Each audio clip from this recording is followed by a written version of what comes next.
They know what it is. Still, that's how I see it home. Still, ain't nothing changed. Ain't nothing changed but the address. We on one. In the game full of lies, I'm the truth. I ain't took a loss from nothing I can't recoup. Never feel in the truck or Cali in the coupe. I'm living proof, I'm probably what you should do.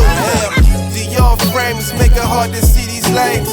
Louis luggage, the way I carry the whole game. Paint a flex, but it's a stretch to compare me to all the rest. Cause they know I'm one of the best, and that's never been up for question. The culture is acquired, the city's on fire, and we the ones holding the flame, controlling the game, baby.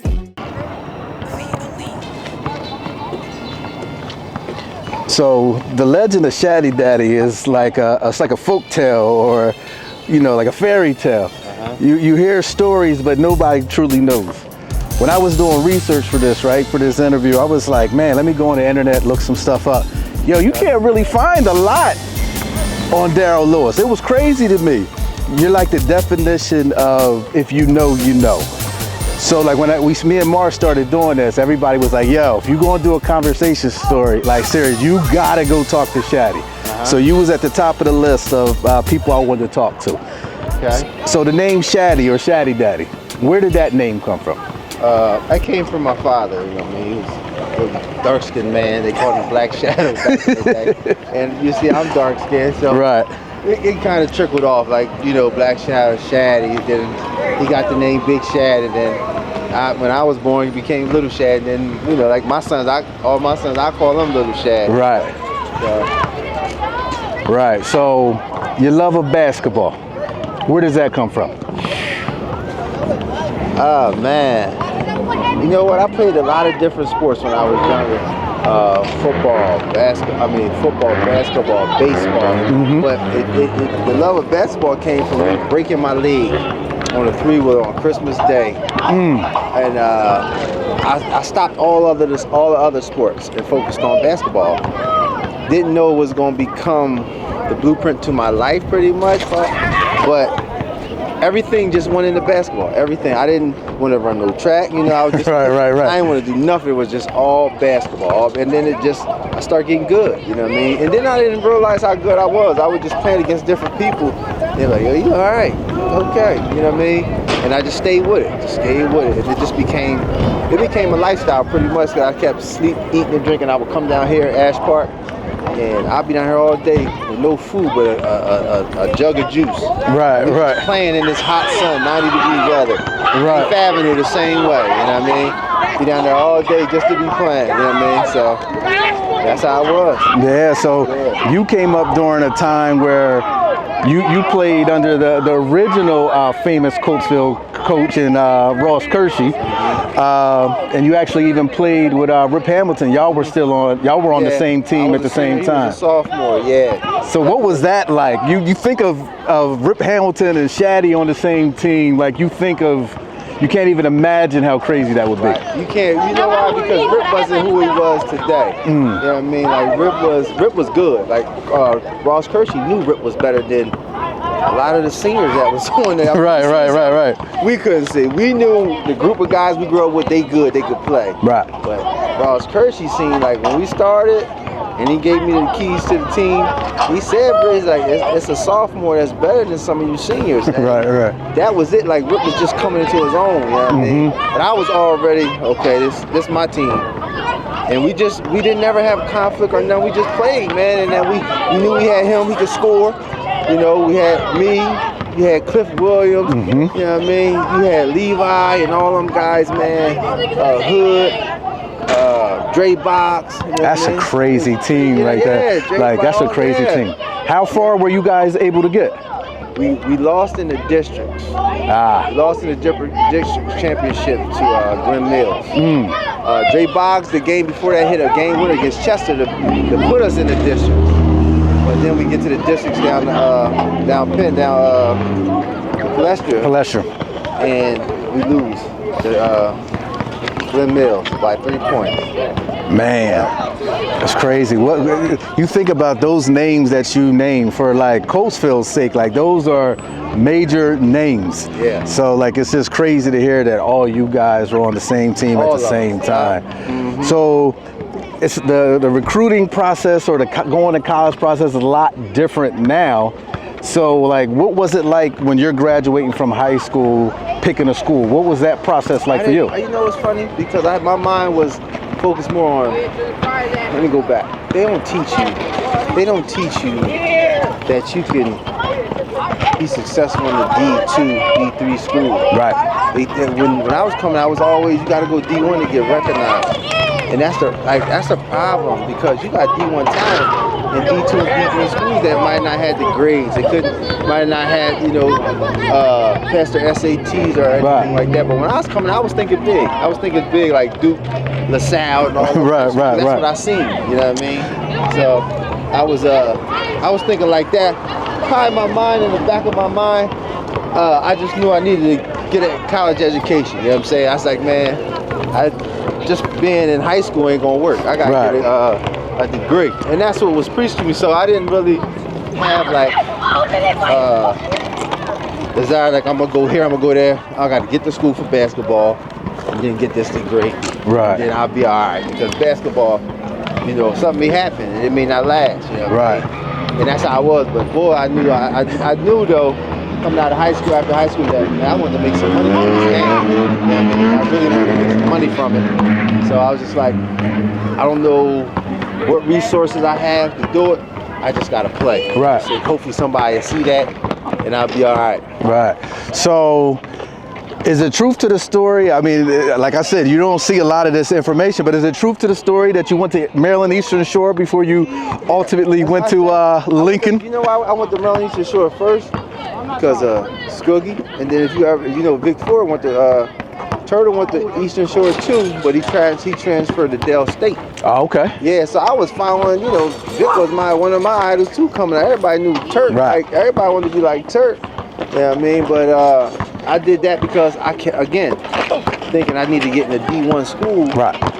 To get recognized or to get where I'm trying to go. Right. So I chose that. And then I stayed down there for a year, and it wasn't good for me. Just wasn't right fit or what? Yeah. Right fit for me. It's funny. And then I transferred to Lincoln. I only went to Lincoln first because I just wanted to be in school. I didn't want to sit home. Right. So I didn't want to sit home. So I wanted to get in school. So I knew Andy Hammond, who was the assistant coach at Lincoln at the time. Me and him were very close. He's like, why don't you come to Lincoln? I was like, man, Lincoln, D3 at the time. Right. Yeah, man, I was like, they D3 right now. I said, I don't play no, but I wanted to play. Knew it was a black college. Mm-hmm. I was like, so I make the decision, do I want to sit home or do I want to play? And I went, and man, it changed my life. I never imagined the things that I would start doing at Lincoln. Like, I would have never imagined. And it was just a great experience, man, all the way from the first day I stepped on campus to when I left. Right. So for you and I, with you going to Lincoln and me going to Cheney, represent. Let him represent. Yeah. We know what that black college experience is like. Yes, sir. So, like, for the people that don't understand, like, speak to that black college experience, because it's different. Listen, I'm talking to whoever out there in school right now, black, white, I don't care what your race is.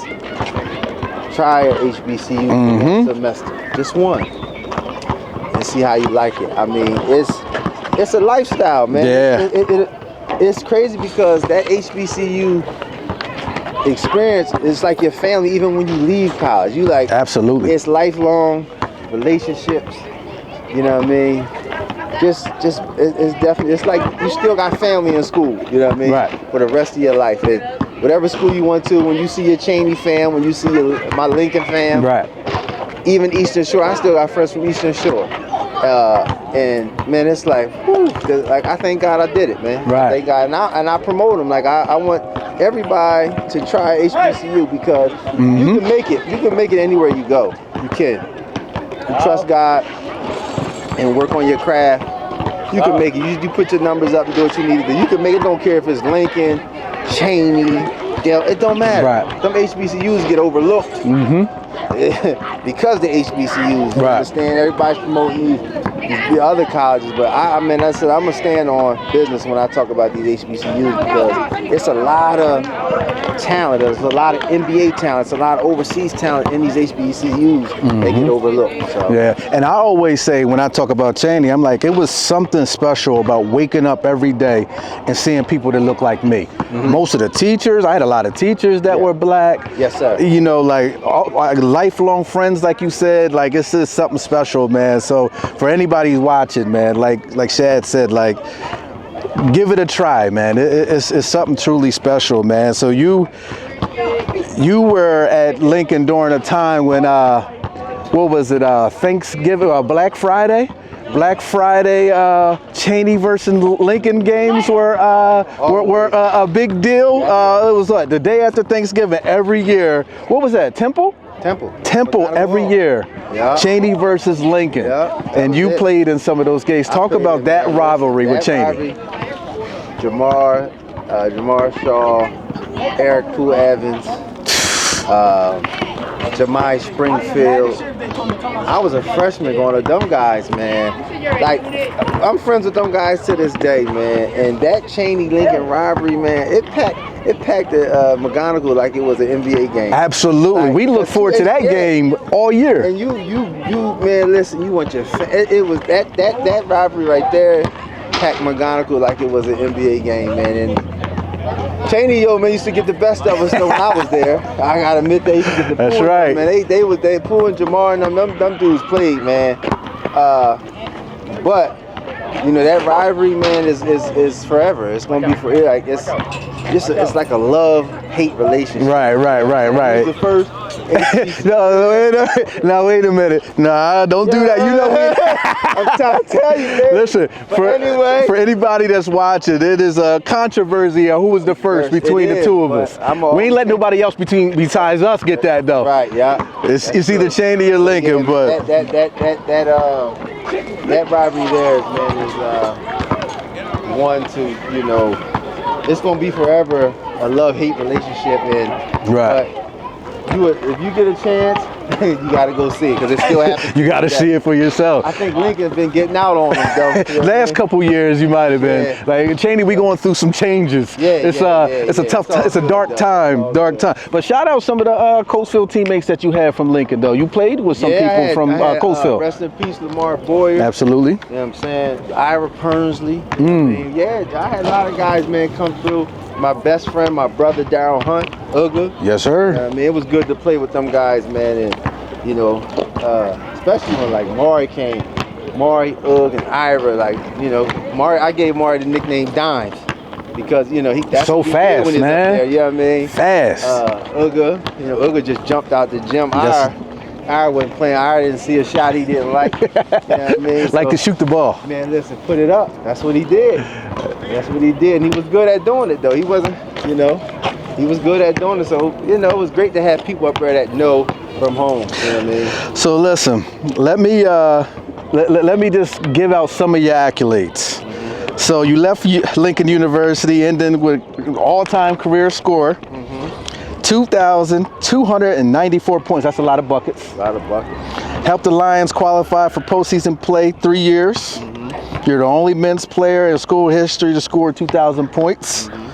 Following your senior year, you were named D3 Hoops first team All-American, named to ECAC South Region first team. Wasn't in no conference. God. It was. I got a lot, man. I can't even. Dog. I got so many accolades from Lincoln. I thank God. I give all glory to God for it because, like I said, when I went there, I looked crazy. at that school, man.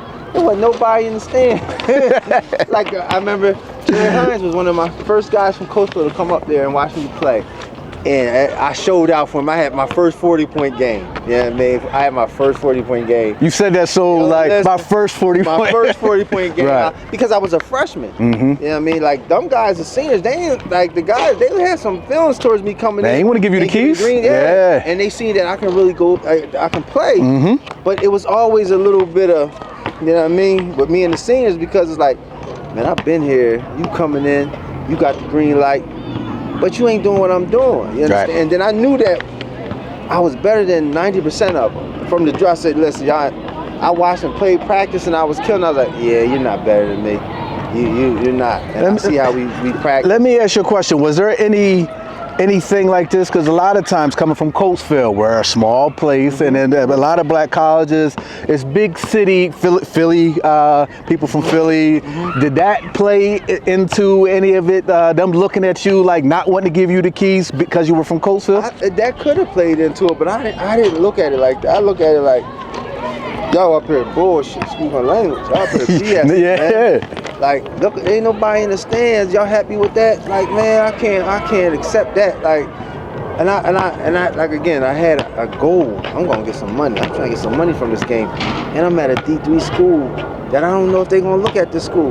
You know what I mean? Because it's Division III, and that's not what they promoting. Right. It's a black school. That's not what they promoting. So, again, man, that's why I stand on for these HBCUs, because West Lincoln want the D2 and all that. That's cool. But if you know the political side of it, man, you got to put major numbers up, man, to get a little book, man. And that's what I had to do. I had to put up. Man, I still had a half a semester to go to stay at Lincoln. My coach was like, "No, go do what you need to do, get this money." Right. And that was that, and that's how I took it. Like everything, all my numbers, everything backed up what I was doing. Right. So it you know, and it was great. Like I said, the experience was great, man. And again, this the political side of that business, man, as far as what they looking at and what schools they looking at, it mess you up. Because I used to go to, when I came out of Lincoln, and I feel like I went to every free agent camp in America. Trying out for NBA teams. A couple NBA teams, but a lot of overseas camps. Okay. And that stuff, man, that stuff about money, man. They ain't really looking. At. I used to go in there and destroy players, man, and wonder like, yo, you gonna call me? You know what I mean? Right. But God had his plan, because I remember I was ready to give up. I was working as I was working as a drug and alcohol counselor over at Gadenzia in Westchester. I settled into my job. I was really good at what I was doing. I was like, if I'm gonna go to this last camp, and it was me and Mark Sweet. We went on this camp. Shout out to Sweet. Shout out to my bro Mark Sweet. Me and Mark Sweet went to this camp. 11 days, France and Belgium. That was a money maker too, but you can't. What's for you and God got for you, and nobody can take it away. Right. Because Mark got taken from that tournament. Mark had a dual citizenship. He got taken from that. Wow. Tournament. You know what I'm saying? He got taken, and so when the coach was leaving out the hotel after talking to Mark, I said to him, I said, "You need a guard?" He was like, "I love the way you play." He said, "If I got an American guard right now, but if anything happened to him, I'm calling you." Man, he kept his word, man. That guard got kicked off the team. I was still working over there. On a Monday, I got the call from Mark, because the coach couldn't speak English. Mark translated everything. I was retired on a Wednesday. 17 years I was overseas.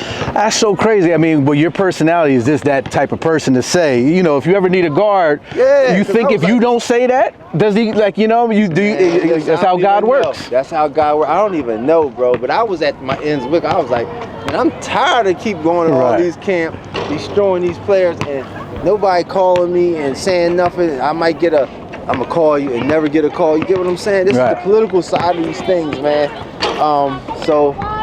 But I asked that coach when he walked out. I was like, yo, you need a guard? He's like, I got a guard, but if something happened with this guard, I'm calling. And he used Mark. What country is this? We was going. Mark went to Holland. I came to Holland, and then me and Mark Sweet played on the same team for that year. That's dope. So at every level from Coatesville in another country though. I was so happy, yo. I was so happy to have Mark there, because Mark kind of just like, he let me know everything that was going on. Then once I settled in, it was on. That was my team after that. And that's Mark dope. Just ran it, and then after that, that's where from Holland to Iceland to Italy to Greece, you know, kept now I'm traveling. You know what I'm saying? So how does that process go as far as you, I guess in essence, trying out, going to different teams, like in different countries? So what's that process look like? Man. Okay. Agent, and the games you have in those countries, man, he send them to other places. If they think you can play, they'll offer you. Like, listen, I like him. Plus, I got Icelandic citizenship, dual citizenship. So, you know, in Europe, they have a quota of how many Americans they can have. But if you're American with a European citizenship, you're considered a Bosman player. You don't count as towards their quota of Americans they can have. Okay. So they can have you and Lamar. Y'all be the Americans, and then they can have me because I'm not considered American. Because you got the dual That's citizenship. what I got the dual citizenship. Yeah. So it's like an advantage thing. Yeah. But that kept me getting my money. You know what I mean? That's you know, they love Americans with dual citizenship. So that kept me playing for 17 years. 17 years. 17. So what was your favorite country to play in? Greece. Greece? Yeah, I like Italy for the money, but Greece is like the lifestyle of Greece is so beautiful, man. Like you would think no Greeks work. You never think they work because they're always at a coffee shop. There's somebody they're going to have coffee. Let's go for coffee. You have practice 7 o'clock in the morning. After that, we at the cafe having coffee. After that, we at the beach. Go home, take a nap, get your lunch, whatever you want to do. Have your practice. Then we back at the cafe after that. But everybody's out there. Everybody look beautiful. Everybody out there with their designer shades on. That's when I started wearing sunglasses. I never wore sunglasses in my life until I got to Greece because I seen so like that's how they look. Everybody look beautiful. Right. And they just at the coffee shops all day. And you like, man, anybody work? And that's how it was. But Greece, and then the summertime, they got 2 seasons, winter and summer. You know, summer start darn near end of March, all the way through to next like end of October, November. Dang. Yeah, they don't got a long winter, so you at the beach every day. Everybody look beautiful. Everybody look like they doing something big. You know what I mean? Just enjoying the weather. I love Greece, and the food was immaculate. You know what I mean? So as players out there, are you guys like figures out there? Are you like known figures? They know you, man. This is just, you know, and for me, like when I used to go to these countries, man, it's important to anybody out there that's not overseas yet or on their way. Any country you go to, always try to learn the mannerisms. You know, they don't like no arrogant Americans. Like they know English ain't your, you know, their language ain't your first language. Always, one thing I will always suggest that you try to learn is your good morning, good night, how are you? Learn the money system. Because that euro, whatever you're getting paid, that exchange rate changes every day. You better know what your money is. Between $500 to $1,000. And the third thing, always know where the airport is in case something happens, you need to get home. You know what I mean? That's 3 things I always try to do in every country I went to. Let me learn your mannerisms, because if you try to learn good morning, how are you, in their language, or you know, just let them know that I'm trying. Yeah. They'll give you the world. They'll help you with everything. You don't gotta be all right shot, and definitely gotta obey their laws, because when I was over, Obama wasn't coming to get me if something happened. Trump definitely ain't coming to get you. So, right. You better know where that airport is and obey those rules. I ain't coming to get you, man. You better know. So you always respect the laws and bylaws of that country, and those 3 things I told you. Yeah. That's very important, man. That's crazy, man. So 17-year career. Any championships by playing professional? I got 3 of them in Iceland. I got 3 of them. No, not in Iceland. I'm sorry, Greece. I got 3 of them in Greece. Okay. I'm sorry, Iceland I didn't get none, and I was over there the longest. Holland, no. Italy, no. But Greece, 3. So like that's their version of like the NBA Finals per se. Is that their version of that? You gotta know. So Greece is a great league. The ACB is like the NBA in Europe. Okay. The Spanish league, the ACB. You got good the Russian Super League. It's a lot. It's so many different leagues, and over there, man, if you got some type, you can get some money somewhere. There's so many divisions. You know what I mean? You can get some money somewhere, and it's truly. It's about how serious you take it, and how, you know, what you want to do with basketball when you're done. You want to go get some money if it's just a hobby for you, you know what I'm saying? So, yeah. So after 17 years, how did you know it's a wrap? It's time to hang it up. Man, it wasn't. I stopped. My kids, like my son was born, Eden was born, and I felt like I had those battles mentally, like, maybe I should stop, man. I had to go run. You know, I just wanted to. I did what I needed to do. You know, I made some money off this game.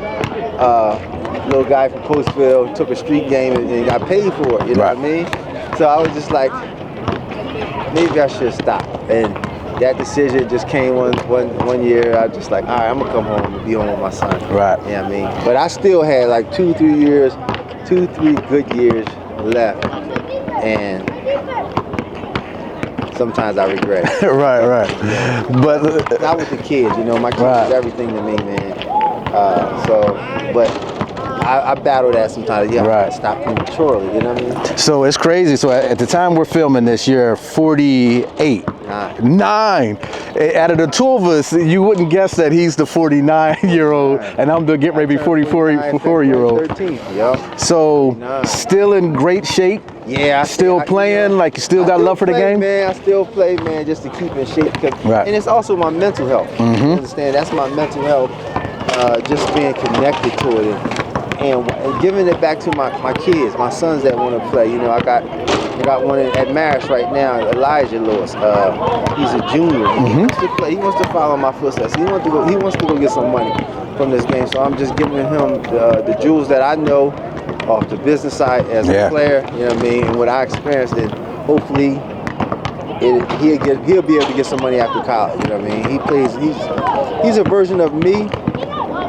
He's a version of me, but I think I'm more of a dog on the court. You know what I'm saying? And that's just because of my environment. And sometimes generational times is too. It's different. He can score. He's more athletic than me. Okay. Do that. Way more athletic than me. But good kid. He can play the game. He plays the game the right way. What is that like, coming from somebody that made a living playing basketball to now watching somebody and being in the stands, and now you're the parent in the stands the way your mom was in the stands watching you? For us, right? Absolutely. Want our children to be better than us. Right. That's my goal. Watching my son. He used to be out here with me, and it's funny because all the people that see him now, he's 6'5". You know what I mean? He's playing. He used to be down here. I used to have him for the summer, and I didn't know what sport he was gonna play, but he took on. He wanted to follow in my footsteps, and man, he has surpassed. But I feel like he has surpassed for just his playing. He's in D1 now. You know, we all strive to get to D1. Absolutely. He went from D2 to D1. Put his name in the portal, and they went and grabbed him. And he fits well where he's at. At Marist, he fits well. It's him. That's where he's. You know what I mean? That's good. So I always encourage him and let him know that, man, you belong there. Right. You know what I'm saying? It's not, you're there now. You belong there. All the hard work you put in is paid off. This is why you're here. You know what I mean? And it's a good thing to watch your child play the game that you love so much. Right. You know what I'm saying? Right. Yeah, so a couple months ago, almost a year ago now, I guess, we lost the legendary James Skoogie Smith. You played for the late Ross Kershey.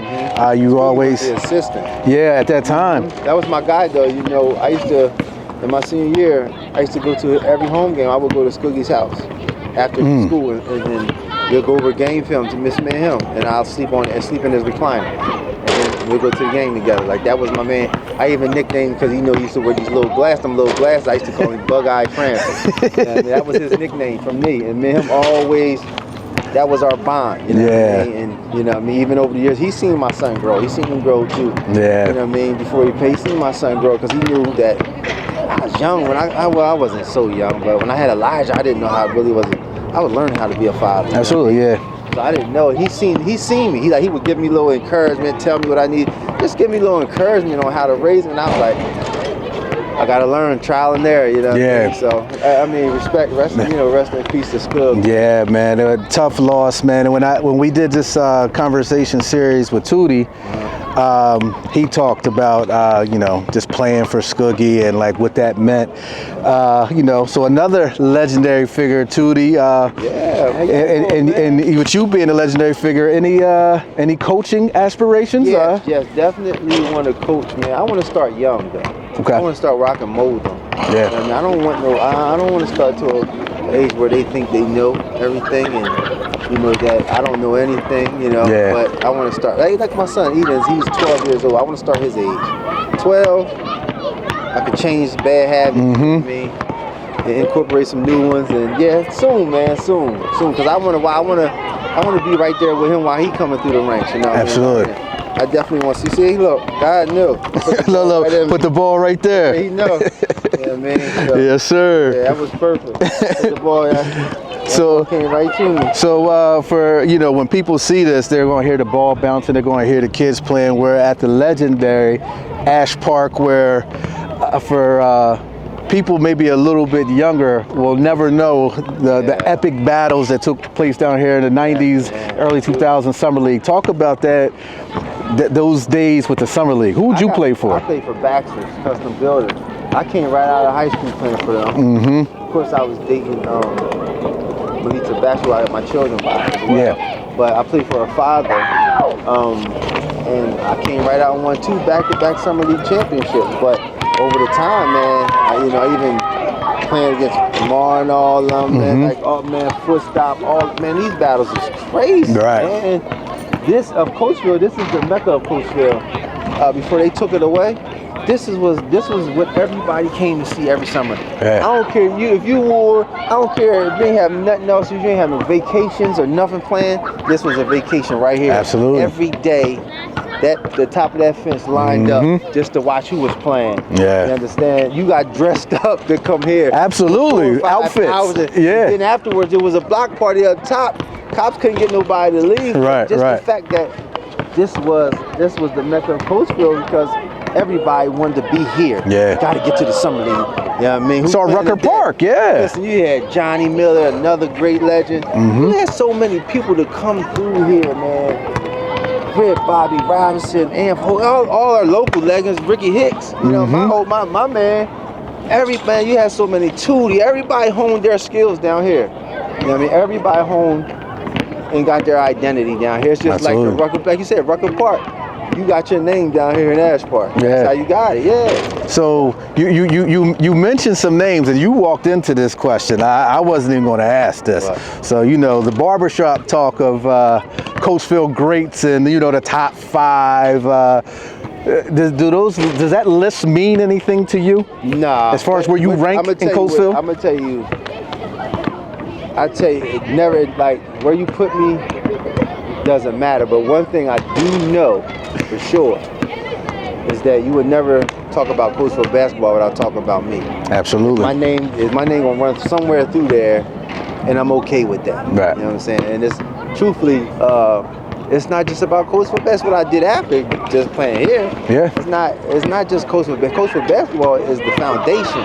You know what I mean? But you won't talk about it without mentioning me. Right. And that's something I love because I like to teach my kids. Like, Dad played, man. Like, my son don't like to listen to me, but I try. You the old guy telling old stories. I'm trying to tell him, yo, your dad, you got the blueprint in your dad right now. He don't want to listen, man. So, and I like when people talk to him, let him know. But yeah, like I said, it doesn't matter where I'm at on the list. It just matters that I know that I did something here enough that you would talk about me with the history of Coachville basketball. Right. So that's cool. When we had our conversation with Tootie said you were the toughest opponent, college, overseas, that he's ever played against. So young boy, they know.